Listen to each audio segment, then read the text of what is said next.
The summit. Captain Ilas Vance stood at the viewport of the Earth diplomatic vessel, Endurance, watching as the massive space station that hosted the Galactic Defense Summit grew larger against the backdrop of unfamiliar stars. The station was a marvel of alien engineering, a gleaming wheel of metal and crystalline structures that put humanity's best space habitats to shame. Its very existence seemed designed to remind younger species of their place in the cosmic hierarchy. Quite the sight, isn't it? Executive Officer Sarah Chen appeared at his side, her dark eyes reflecting the station's lights. Hard to believe we're the first humans to ever attend. Vance nodded, his expression remaining neutral despite the flutter of anticipation in his stomach. 20 years since first contact, and they finally deemed us worthy of an invitation. He turned to face Chen, noting the subtle tension in her shoulders. How's the team? Ready, sir. Though I must say, the weapons engineering crew is taking the pre-summit chatter rather personally. Chen handed him a datapad displaying various intercepted communications from other delegations. The Varians are being particularly vocal about our primitive technology. Scanning through the messages, Vance couldn't help but smile. The aliens' dismissive attitude was exactly what Earth's Strategic Command had been counting on. Let them talk, XO. Pride comes before the fall. The docking procedure was seamless, guided by the station's automated systems. As Vance led his team through the airlock, they were met by their liaison, a tall, ethereal being with translucent skin and floating tendrils that served as both sensory organs and manipulators. Captain Vance, the being's thoughts translated directly into their minds through their neural interfaces. I am Coordinator Xylith. Welcome to Starpoint Station. Vance bowed slightly, following the diplomatic protocol they'd studied for months. Thank you for having us, Coordinator. We look forward to participating in the summit. As they were led through the station's sweeping corridors, Vance couldn't help but notice the reactions of the various alien species they passed. Some showed obvious disdain, others barely concealed amusement, and a few displayed what appeared to be genuine curiosity. The humans' simple black uniforms stood in stark contrast to the elaborate ceremonial garb worn by most delegates. Your quarters have been prepared in the outer ring, Xylith communicated. The welcome ceremony begins in 3 standard hours. I must warn you, some delegates may be less than diplomatic in their assessment of human military technology. We understand, Vance replied calmly. We're here to learn as much as to demonstrate. Once alone in their assigned quarters, Vance gathered his core team. Besides XO Chen, there was Dr. Marcus Wong, their chief weapons scientist, Lieutenant Maria Santos, their top marksman, and Chief Technical Officer James O'Neill, whose understanding of both human and alien technology had proved invaluable during their preparation. Initial impressions? Vance asked, looking around the room. Dr. Wong spoke first, his fingers dancing over a holographic display. The station's defensive systems are exactly as our intel suggested. Energy-based shields, quantum disruption fields, and what appears to be some form of temporal distortion grid. He smiled. They're not even trying to hide their capabilities. Why would they? Lieutenant Santos leaned against the wall, her compact frame belying her strength. To them, we're basically cavemen who've just discovered fire. That's their first mistake, O'Neill added, his Irish accent thickening with excitement. They've become so reliant on energy-based weapons and defenses that they've forgotten the fundamental principles of physics. A kinetic kill vehicle doesn't care how advanced your shield technology is, mass times velocity equals one hell of a headache. The welcome ceremony was held in the station's Grand Assembly Hall, a vast chamber that could easily accommodate representatives from hundreds of worlds. The human delegation was seated near the outer edge, far from the prestigious central positions held by the oldest spacefaring races. High Chancellor Zorth, an imposing insectoid being whose crystalline exoskeleton seemed to capture and reflect every light in the room, opened the proceedings.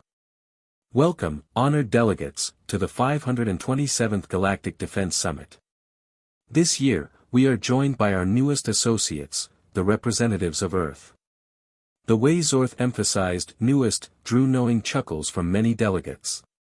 Vance maintained his diplomatic smile, even as he noticed several species making gestures that their cultural briefings had identified as expressions of mockery or dismissal. A Vurian delegate, their scaled skin shifting through patterns of bioluminescent colors, stood to address the assembly. High Chancellor, while we welcome all species who achieve spaceflight, surely the humans' presence at this summit is premature. Their military technology is centuries, if not millennia, behind the galactic standard. More laughter rippled through the chamber. Vance felt Chen stiffen beside him but gave her a subtle hand signal to remain calm. The humans still rely on chemical propellants and solid projectiles, a Tarlock representative added, their massive form vibrating with amusement. Their weapons would be better suited to a museum of primitive warfare than a defense summit. High Chancellor Zorth raised several of his upper limbs for silence. All species begin somewhere, honored delegates. The humans have been invited to observe and learn. Perhaps their presence will accelerate their technological development. Or at least provide some entertainment, another delegate muttered, loud enough to be heard. As the ceremony continued, Vance observed the various species presenting overviews of their latest military innovations. The Varians showcased a weapon that could supposedly alter the quantum state of its target, causing matter to simply cease existing. The Tarlocks demonstrated plans for a device that could generate localized singularities as area denial weapons. Each presentation was met with appreciative murmurs and respectful discussion. When it was Earth's turn, Vance approached the central platform. The holographic display activated, showing images of various human weapons, rifles, railguns, and artillery pieces that looked absurdly simple compared to what had come before. Honored delegates, Vance began, his voice clear and confident. Earth presents a selection of our current defense technologies. While they may appear basic by your standards, we believe in efficiency, reliability, and most importantly, effectiveness. The chamber erupted in poorly concealed laughter. A Vurian delegate actually fell out of their seat, their scales flashing in patterns of hilarity. Vance continued undeterred. We look forward to the practical demonstrations tomorrow. I believe you'll find that appearances can be deceiving. As they left the chamber after the ceremony, Vance's team maintained their professional demeanor until they reached their quarters. Once the doors sealed behind them, they allowed themselves to relax. Did you see their faces? Santos grinned. They think we're complete idiots. Perfect, Wong added, pulling up detailed scans he'd taken during the ceremony. Not one of them showed the slightest concern about our presence. They've completely bought into their own propaganda about human technological inferiority. Chen looked at Vance. Sir, are we absolutely sure about this? The political ramifications if something goes wrong. That's exactly why it has to be perfect, Vance replied, moving to the center of the room. Tomorrow isn't just about showing off our weapons. It's about changing the entire galaxy's perception of humanity. He looked at each member of his team. They think we're backward because we still use kinetic weapons. By this time tomorrow, they'll understand why we never stopped developing them. As the team began their final preparations for the demonstrations, Vance couldn't help but feel a sense of anticipation. The aliens' mockery, their dismissive attitudes, their absolute certainty of their own superiority, it was all working exactly according to plan. Tomorrow, the galaxy would learn that sometimes the oldest solutions were the deadliest, and that underestimating humanity was a mistake you only made once. Breaking their shields. The demonstration arena was a technological marvel, a massive spherical chamber with walls composed of overlapping energy fields and advanced composite materials. Observation galleries ringed the upper levels, protected by multiple layers of defensive screens. The message was clear. This was a place where the most destructive weapons in the galaxy could be safely tested. As Captain Vance's team made their final preparations in the staging area, they could hear the excited chatter from the alien delegates above. The morning's demonstrations had already showcased weapons that could tear apart the fabric of spacetime, generate artificial singularities, and manipulate fundamental forces. Now, as the humans prepared for their turn, the mood had shifted from professional interest to barely concealed amusement. "Everything in position?" Vance asked, watching as O'Neill and Wong made final adjustments to their equipment. "Yes, sir," O'Neill replied, his hands moving with practiced precision over the controls of what appeared to be a simple railgun. "They've given us exactly what we asked for, standard target drones, reinforced barrier plates, and their best shield generators." Wong looked up from his diagnostic panel, grinning. "They even upgraded the shields beyond what we requested." Apparently, they were concerned our primitive weapons might damage their expensive equipment. Lieutenant Santos was at her station, methodically checking her rifle.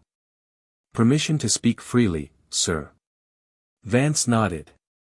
"Always, Lieutenant. I know this is all part of the plan, but I really want to wipe those smug looks off their faces." She chambered a round with a satisfying click. "Especially that Vurian delegate who called our weapons quaint museum pieces this morning." "Patience, Lieutenant," Vance replied, though he shared her sentiment. "Remember, we're not here to humiliate them. We're here to educate them." The staging area's doors began to open, revealing the vast demonstration chamber beyond. High Chancellor Zortha's amplified voice echoed through the space. "And now, we come to Earth's demonstration. As a courtesy to our new associates, we have provided them with our most advanced defensive systems to ensure their presentation can proceed safely, despite the primitive nature of their technology." Laughter rippled through the observation galleries. Vance led his team onto the demonstration floor, their boots clicking against the polished surface. Their weapons, carried in simple black cases, looked almost embarrassingly basic compared to the sophisticated devices showcased earlier. "Captain Vance," Zorth continued, his tone dripping with condescension, "you may proceed when ready. Please be assured that our safety systems will prevent any accidents." Vance stepped forward, his voice clear and confident. "Thank you, High Chancellor. We'll begin with a simple demonstration of our basic infantry weapons." He nodded to Santos, who took her position at the firing line. The first target drone activated, its shield barrier humming with energy. According to the specifications, it was protected by the same type of defensive field used on most galactic warships, more than sufficient to stop any known kinetic projectile. Santos raised her rifle, a modified M19 that looked almost identical to its 21st-century predecessors. The alien delegates leaned forward, some holding recording devices, eager to document what they assumed would be an embarrassing failure. The rifle cracked once. The drone exploded. Silence fell over the arena. "An interesting property of our ammunition," Vance explained into the quiet, "is its ability to create a localized disruption in energy fields upon impact. The projectile doesn't need to overpower your shields, it simply creates a momentary gap and passes through." Before the delegates could process this, O'Neill stepped up with the railgun. The weapon hummed to life, its magnetic accelerators charging. The next target was a heavily armored drone protected by multiple overlapping shield layers. The railgun fired. The hypervelocity projectile crossed the distance in a fraction of a second. The drone's shields flared brilliantly, and failed. The projectile continued through the drone and embedded itself in the arena's reinforced back wall. "You may notice," Vance continued, as if giving a routine briefing, "that kinetic weapons have certain advantages over energy-based systems. They're not affected by electromagnetic interference, they can't be deflected by magnetic fields, and they don't require complex power systems that can be disrupted." The galleries had gone completely silent. Several delegates were frantically consulting their data devices, trying to understand what they were seeing. Wong stepped forward with their final demonstration piece, the Hercules cannon. Unlike the other weapons, this one had required special permission to transport to the station. It looked deceptively simple, a sleek barrel mounted on a stabilizing platform. "For our final demonstration," Vance announced, we'll show you why humanity has continued to develop kinetic weapon systems alongside our energy-based technology. The target was the most heavily defended structure in the arena, a reinforced bunker protected by the latest in shield technology. According to the specifications, it could withstand a direct hit from a capital ship's main gun. The Hercules cannon fired once. The projectile, traveling at a significant fraction of light speed, struck the bunker's shields. For a split second, the defensive barriers held, creating a spectacular light show as they tried to absorb the massive kinetic energy. Then everything failed. The bunker didn't just collapse, it ceased to exist in any meaningful sense. The sheer energy of the impact converted much of the structure's mass into plasma. The arena's own defensive systems barely contained the explosion. When the smoke cleared, Vance stepped forward again. "Thank you for your attention. We would be happy to answer any questions about our primitive technology." The silence in the arena was absolute. Then the questions started, all pretense of mockery gone. Delegates who had been laughing hours before were now demanding technical specifications, treaty discussions, and trade negotiations. A Vurian representative, their scales now showing patterns of agitation and fear, approached Vance. How long have you had these capabilities?" "These?" Vance gestured to their weapons. "These are our export models. Designed specifically to be shared with potential allies." He smiled diplomatically. "We believe in starting relationships gradually." The implications weren't lost on anyone. If these were the weapons humanity was willing to share, what were they keeping to themselves? As the demonstration concluded, Vance's team began packing their equipment. Chen approached him, speaking quietly. "Sir, I'm receiving urgent communications from multiple diplomatic channels. Every major power in the galaxy seems to want to schedule meetings." As expected, Vance replied. "Humanity needed to make a statement. I'd say we've succeeded." "And the secondary objective?" Vance's expression turned serious. "Look at their reactions, XO. Every species here has built their defenses around energy weapons and exotic physics. They've completely forgotten, or never understood, the devastating potential of simple kinetic energy." He watched as delegates continued to cluster around their equipment, all previous derision replaced with intense interest. "We've just shown them that their defensive doctrine has a massive vulnerability. One that humanity has spent centuries learning to exploit. They won't underestimate us again," Chen observed. "No," Vance agreed. "They won't. And that's exactly what Earth needed. Respect isn't just about showing strength, it's about demonstrating that you're too dangerous to be ignored." As they prepared to leave the arena, Vance couldn't help but notice how.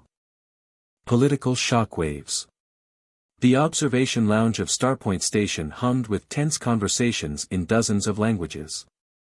6 hours had passed since the human weapons demonstration, and the political landscape of the galaxy was shifting by the minute. Captain Vance stood at the panoramic window, watching distant ships arrive through the station's jump point. News traveled fast in the galaxy, and every major power wanted representatives present for what was quickly becoming a historic event. "Sir," Chen appeared at his side, her neural interface projecting a holographic stream of incoming messages. "We've received formal requests for meetings from 17 different species. The Varians are particularly insistent, they're offering significant technological trades for access to our kinetic weapons research." Vance nodded, noting how the same delegates who had mockingly dismissed humanity hours ago were now practically tripping over themselves to establish diplomatic connections. "And the Council?" "Emergency session called for tomorrow morning. Apparently, several members are demanding an immediate review of humanity's classification level within the galactic community." Chen's expression remained professional, but there was a glint of satisfaction in her eyes. "We're also getting interesting readings from our surveillance drones. Multiple ships in the station's defense fleet are reconfiguring their shield matrices. Already adapting to kinetic threats," Vance mused. "They work fast. Their conversation was interrupted by the approach of Coordinator XY-Lith, the being's floating tendrils now displaying patterns that their cultural briefings hadn't covered. Captain Vance, the thought voice carried undertones of both respect and concern. High Chancellor Zorth requests your immediate presence in the council chamber. Alone. Vance exchanged a quick glance with Chen. This was unexpected. Private audiences with the High Chancellor were extremely rare, especially for representatives of younger species.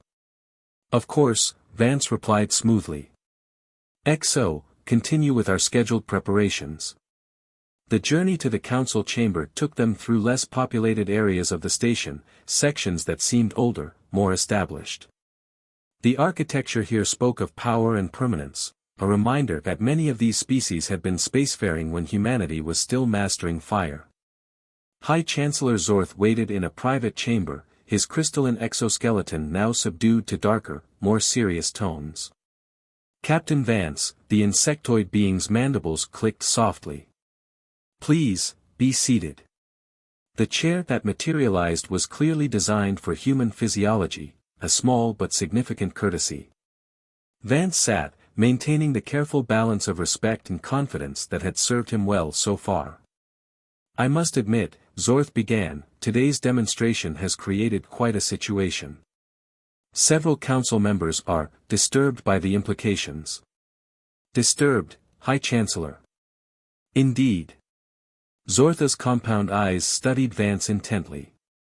For millennia, the development of defensive technologies in this galaxy has focused on countering energy-based weapons.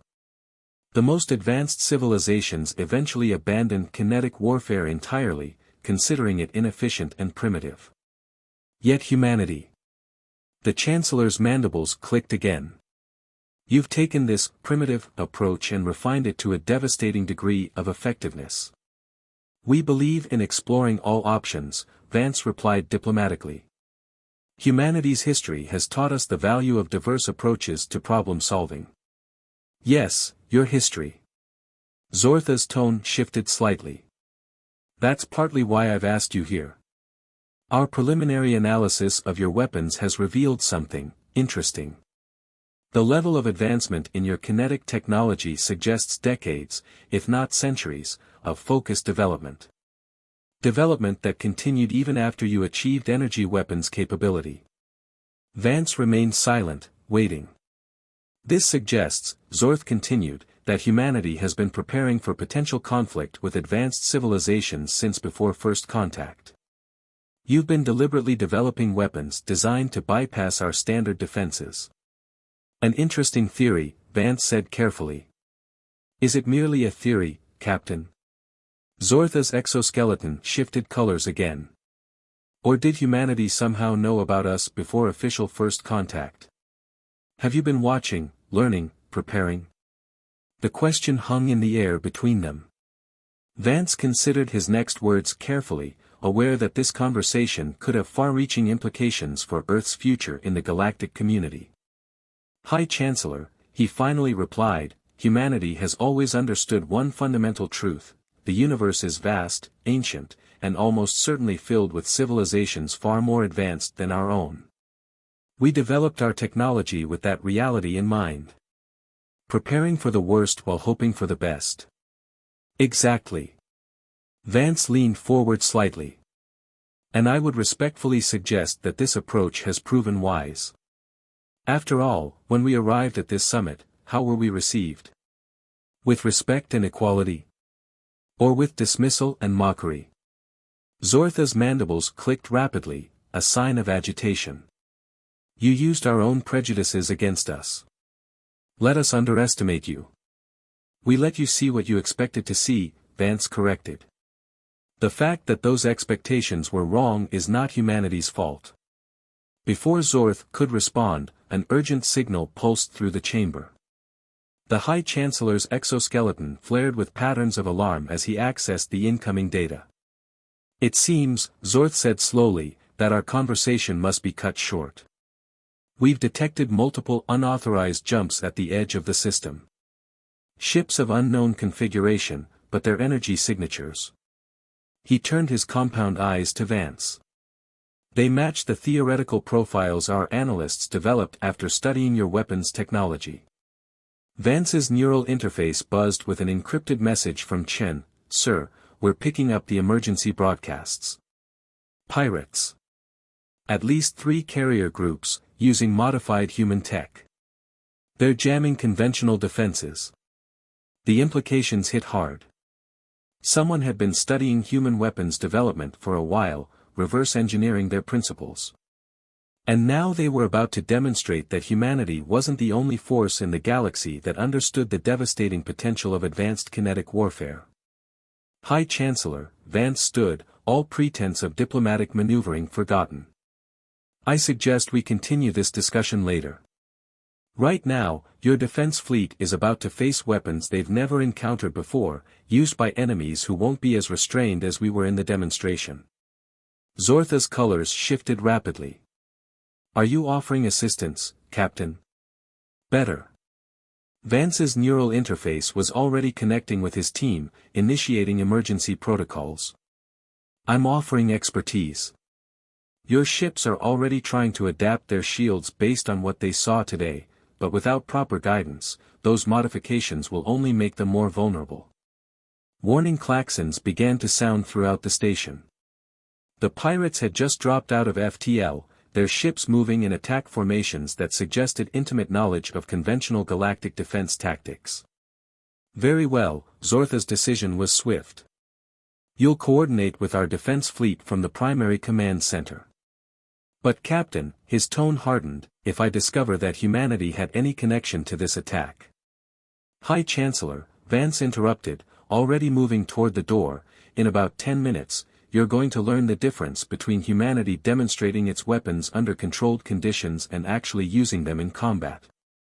I suggest we focus on surviving that lesson before we worry about its implications. As they rushed through the station's corridors, Vance's mind was already racing through combat scenarios. The galaxy had just learned that humanity's primitive weapons could bypass their most advanced defenses. Now they were about to learn why humanity had spent centuries perfecting the art of kinetic warfare. The real demonstration was about to begin. The art of war. The command center of Starpoint Station was a cathedral of holographic displays and neural interfaces, designed to coordinate the movements of hundreds of ships simultaneously.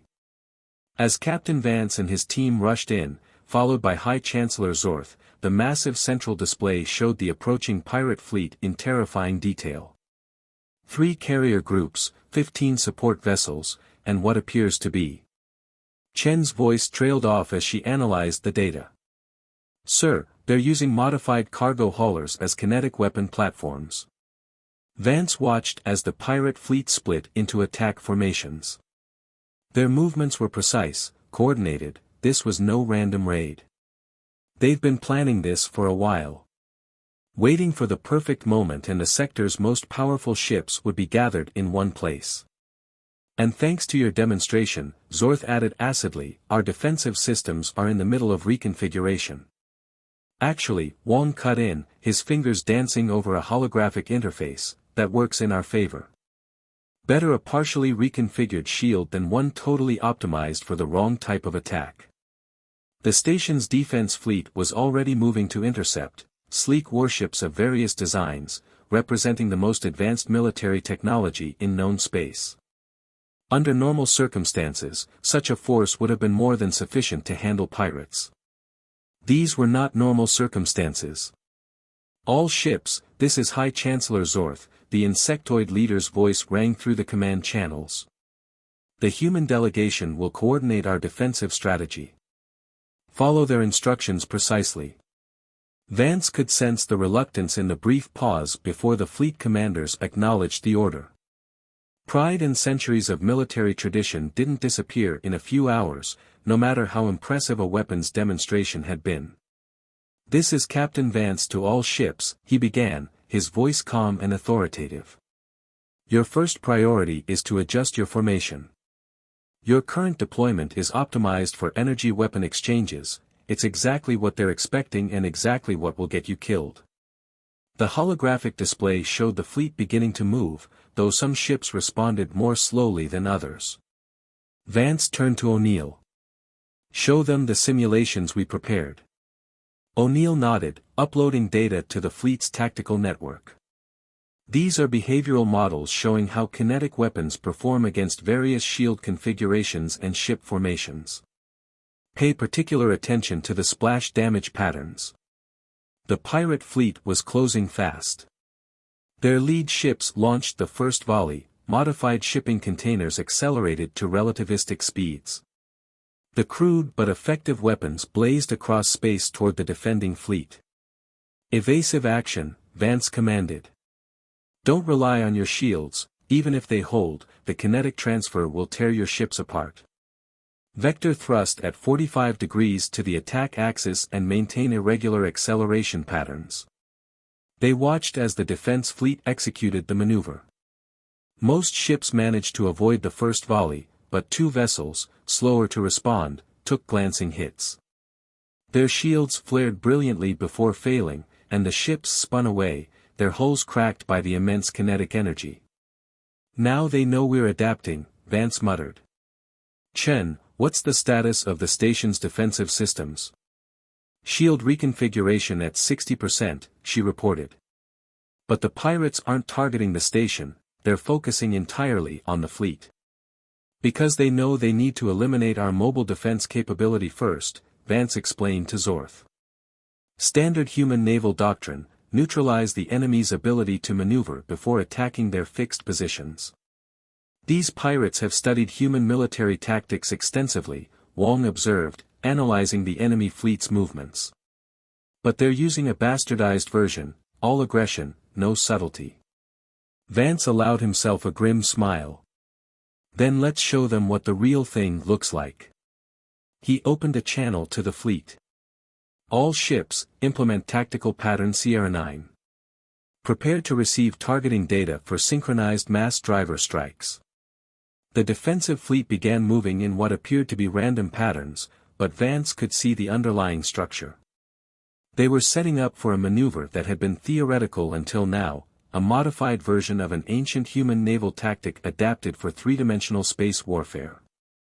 "The pirates are launching their second volley," Chen reported. "Multiple targeting solutions, they're trying to saturate our evasion zones." "Now," Vance commanded. The defense fleet executed their maneuver perfectly. Ships that had appeared to be in chaos suddenly aligned into precise firing positions. The pirates, committed to their attack run, couldn't adjust in time. "Mass drivers, fire." The defending ships unleashed their own kinetic weapons, not the crude relativistic projectiles of the pirates, but precisely calculated shots designed to create a cascade effect. The first wave of shots targeted the pirates' incoming projectiles, creating a debris field that their own ships would have to navigate. "Secondary volleys, target their engines," Vance ordered. "They're using modified civilian drives, they won't be able to handle rapid vector changes." The battle space transformed into a deadly dance of physics and geometry. The pirates, finding their own tactics turned against them, attempted to regroup, but their formations were already breaking apart. "Sir," Wong called out, "I'm detecting power spikes in their carrier groups. They're spinning up their heavy weapons." "As expected," Vance replied. "They're about to learn another lesson about human warfare, never use your entire playbook in the opening moves." He turned to Zorth. "High Chancellor, we need access to the station's primary defense grid." Zorth's compound eyes studied him for a moment before the being nodded, extending a limb to authorize the access. "Lieutenant Santos," Vance called. "Show them what you've been working on." Santos, who had been quietly working at a secondary console, looked up with a predatory grin. "Target solutions mapped and locked, sir. Waiting for your order." The pirate carriers were aligning for what they clearly intended to be a devastating strike. Energy readings suggested they had weaponry similar to what humanity had demonstrated earlier, powerful enough to threaten even the station's defenses. "Execute," Vance commanded. The station's defense grid came alive, but not with the expected energy weapons. Instead, thousands of tiny objects launched from concealed ports, each one barely larger than a standard bullet. Targeting microdrones, Santos explained for the benefit of the stunned alien observers. Designed to track and intercept specific components of enemy weapon systems. We developed them after studying how your energy weapons work. The cloud of microdrones swarmed toward the pirate fleet. As they reached their targets, they began detonating in precise sequences, creating localized disruptions in the pirates' weapon manifestation fields. Their weapons are failing, Chen reported with satisfaction. Primary systems shutting down across all carrier groups. All ships, Vance broadcast to the defense fleet, execute final attack pattern. Targets have been uploaded to your combat systems. Fire at will.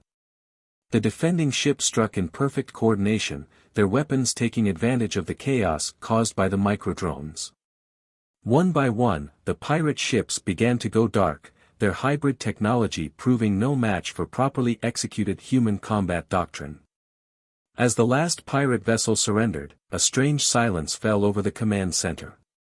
The alien officers stared at the tactical displays, then at Vance and his team, their expressions unreadable.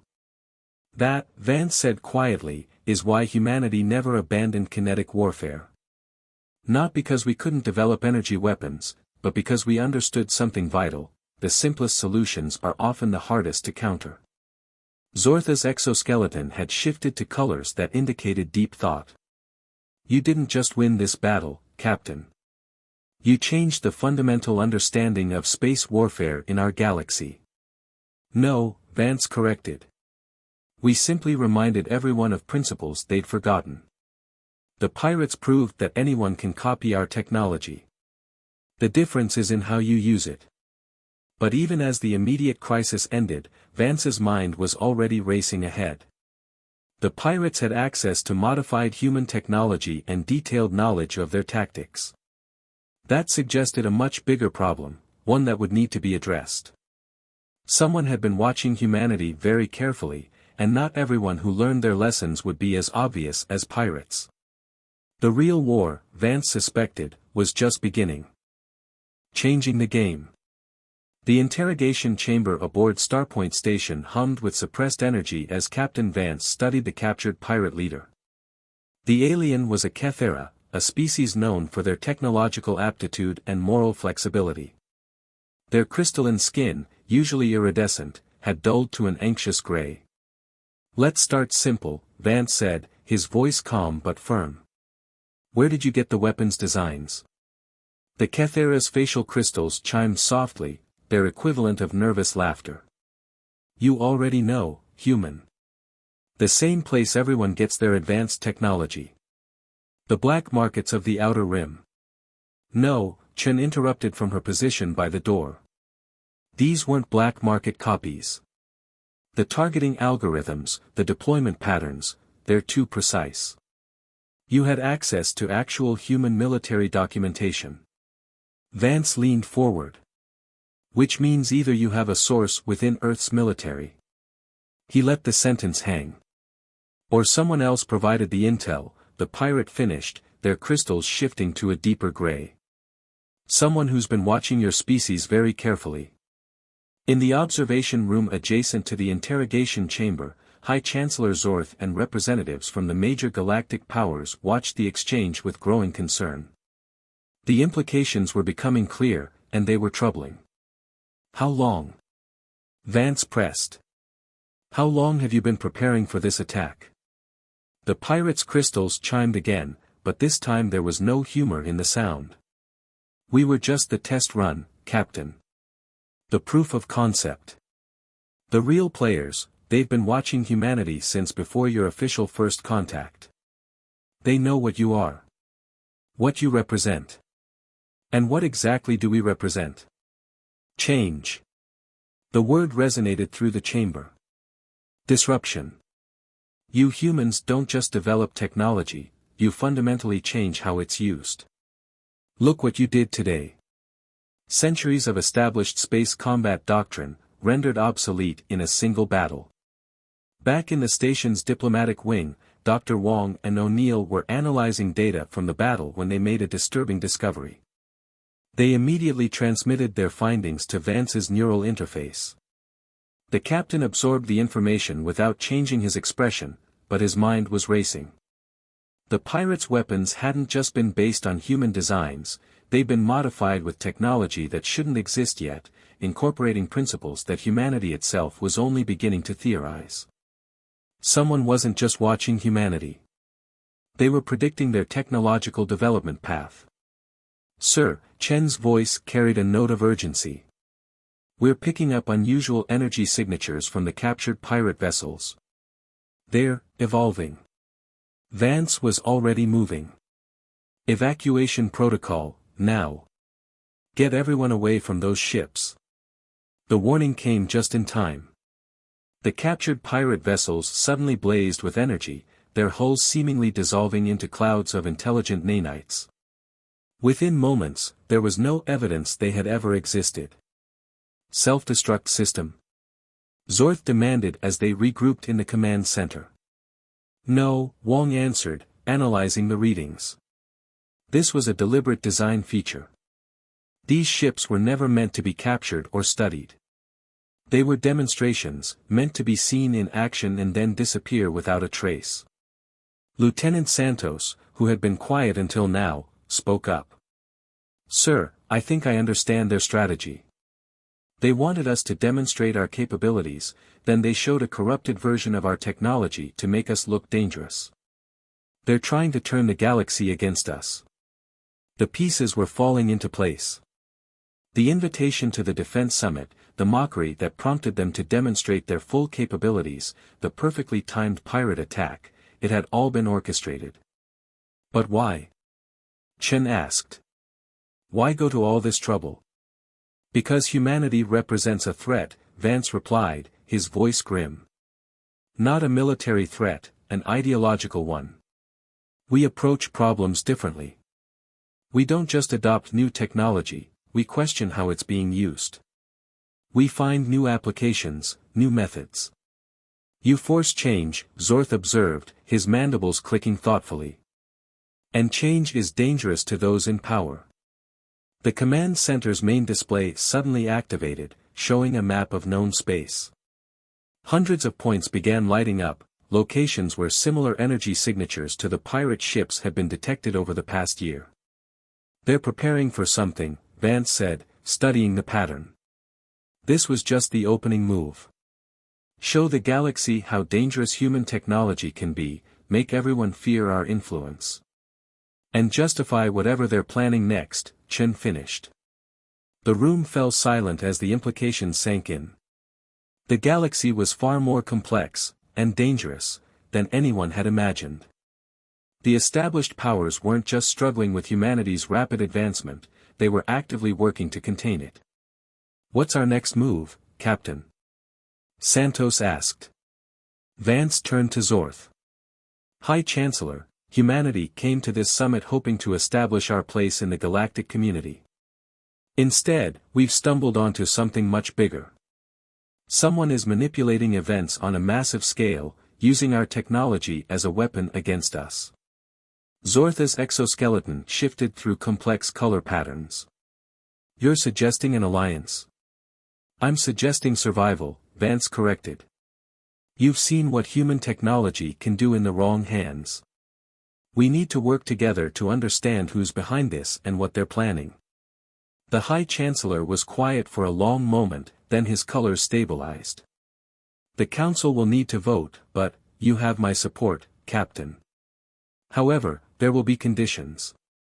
Humanity's technology is now a matter of galactic security." "Understood," Vance replied. "But remember, our technology isn't the real threat. It's our ideas. Our willingness to question established methods, to find new solutions.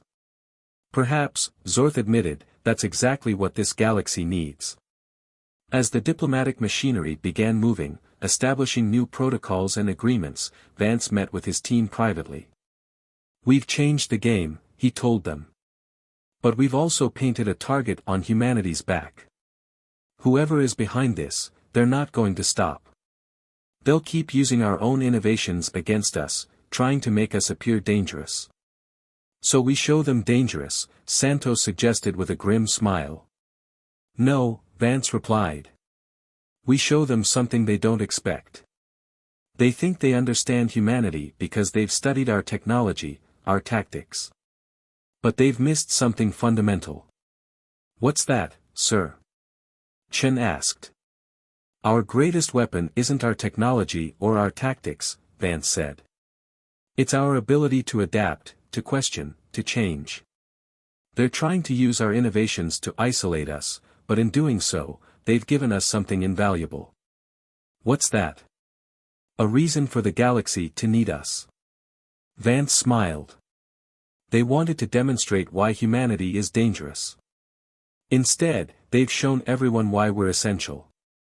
As the station's lights dimmed to simulate night, Vance stood at the same viewport where he'd arrived just days ago. The galaxy spread out before him, vast and full of both danger and possibility. Humanity had come to this summit hoping to find its place among the stars. They'd found something far more important, a purpose. The real challenge was just beginning. Somewhere out there, hidden powers were moving against Earth, using humanity's own ingenuity as a weapon. But they'd made a crucial mistake. They'd assumed that human innovation was just about technology. They were about to learn that humanity's greatest gift wasn't their weapons or their tactics. It was their ability to change the rules of the game. The end.